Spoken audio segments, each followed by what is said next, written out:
Hey everyone, I'm Matt Dolan with Dolan Divorce Lawyers in Connecticut. And today, what I'm going to explain or try to explain, it can be a little complicated and convoluted, so bear with me. But I'm going to try to explain custody jurisdiction as it relates to trying to modify the existing custody orders of another state. So allow me to share my screen here and I'll show you the relevant statutes. So these are Connecticut statutes that are based on the UCCJEA, which is the Uniform Custody Jurisdiction law that I believe is in place for every state in the US. So the first section is 46B-115M.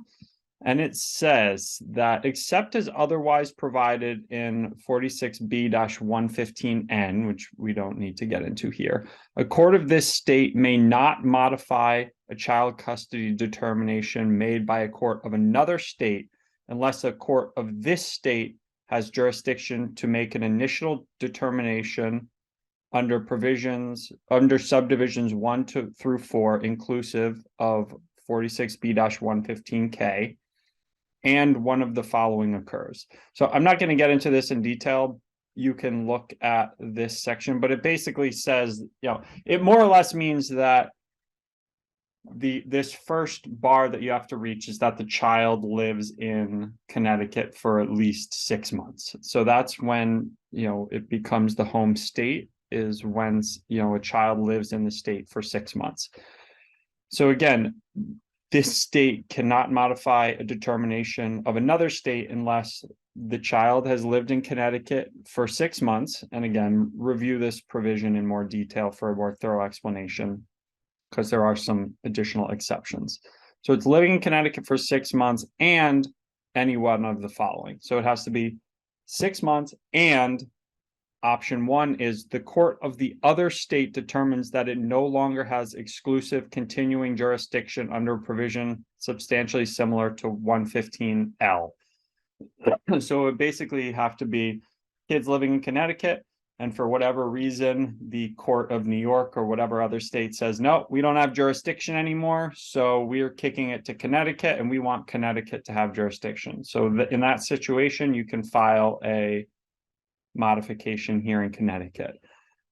Option 2 is, again, this is the home state, so kid's been here for 6 months. And 2, a court of another state determines that a court of this state would be a more convenient forum under a provision substantially similar to 46B-115Q, which is the convenient forum statute.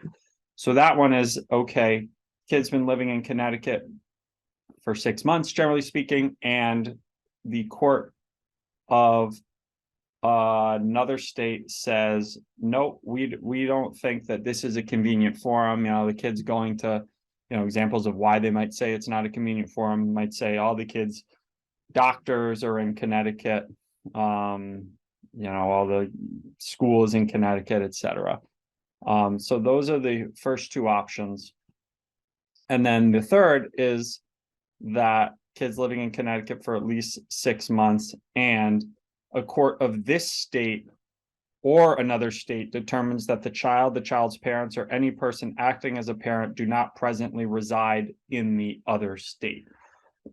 So this is the only one where the Connecticut court can decide to take jurisdiction. Usually it's up to the state that originally had jurisdiction to decline jurisdiction, say, no, we don't want it anymore. The only situation where Connecticut can take jurisdiction without having the permission of the other state is if the child's been living in Connecticut for 6 months and a court of this state or another state determines that the child's parents, and any person acting as a parent do not presently reside in the other state. So Connecticut can take jurisdiction if nobody is if neither of the parents or anybody acting as parents, usually it's just the parents, if nobody is living in the state that originally had jurisdiction. So an example is, parties were living in New York and both parents moved to Connecticut. Once the child's living in Connecticut and nobody's living in New York anymore, and the kid's been in Connecticut for 6 months, you can, ask for Connecticut to have jurisdiction. That's the most common scenario in which jurisdiction leaves another state, is when both parents are no longer living in the original state that had jurisdiction. And when you do that, you have to, whenever you're seeking to change the jurisdiction, you have to register the judgment in the new state where you're seeking jurisdiction. And I have a separate video on that, so you can watch that video. So that is 46B-115M. From a practical standpoint, you can try to do it. Let's say the other parent is still living in the court of original jurisdiction. You can try to do it without actually getting that court's permission to transfer, getting the original state's jurisdiction's permission to transfer jurisdiction to Connecticut. You can try to do it, but if the other party fights it, you'll probably lose, unless the court determines that like Connecticut's a more convenient forum or something. So you can always try to register a judgment in any scenario in Connecticut and see if it works, particularly if the other party is like not involved in the child's life and they don't fight it. If the kid's living here in Connecticut now, you might be able to get Connecticut to keep jurisdiction if the other party doesn't fight it, and even if they are still living in the state that originally had jurisdiction. So that's such statute. Then we got 46B-115L, which is somewhat similar. It's kind of repetitive of what we just talked about. So again, except as otherwise provided for in section 115N, a court of this state which has made a child custody determination pursuant to 46B-115K or M inclusive.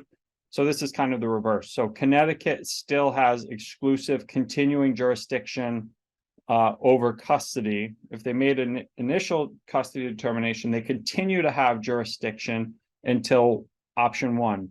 A court of this state or a court of another state determines that the child, the child's parents, and any person acting as a parent do not presently reside in this state. So again, the initial state has jurisdiction, except if neither parent is any longer living in the original state, either the original state or the new state can change the state of jurisdiction.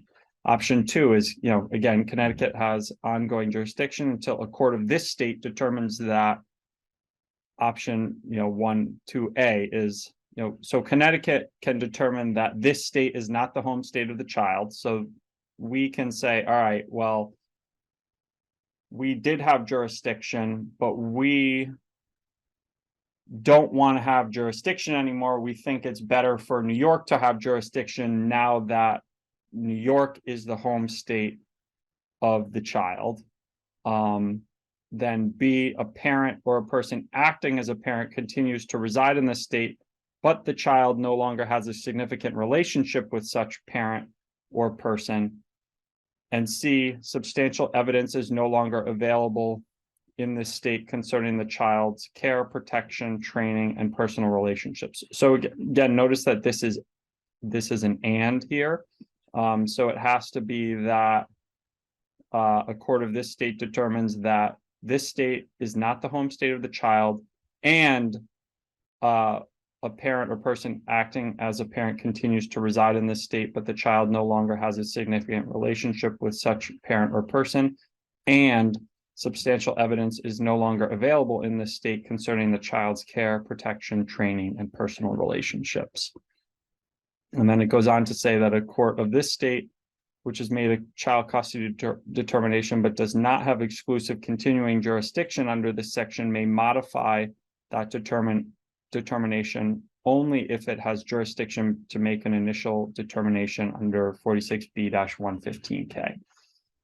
So those are, it is somewhat convoluted and confusing to understand those statutes and how they interact with one another. But the basics are that normally a state continues to have jurisdiction over custody unless both parents are no longer living in that state that had original jurisdiction. And there's some exceptions where the state that had, that original jurisdiction can decline to keep jurisdiction if they think that, it would be a more convenient forum for the other state to have jurisdiction, or the child just has more of a connection to that other state.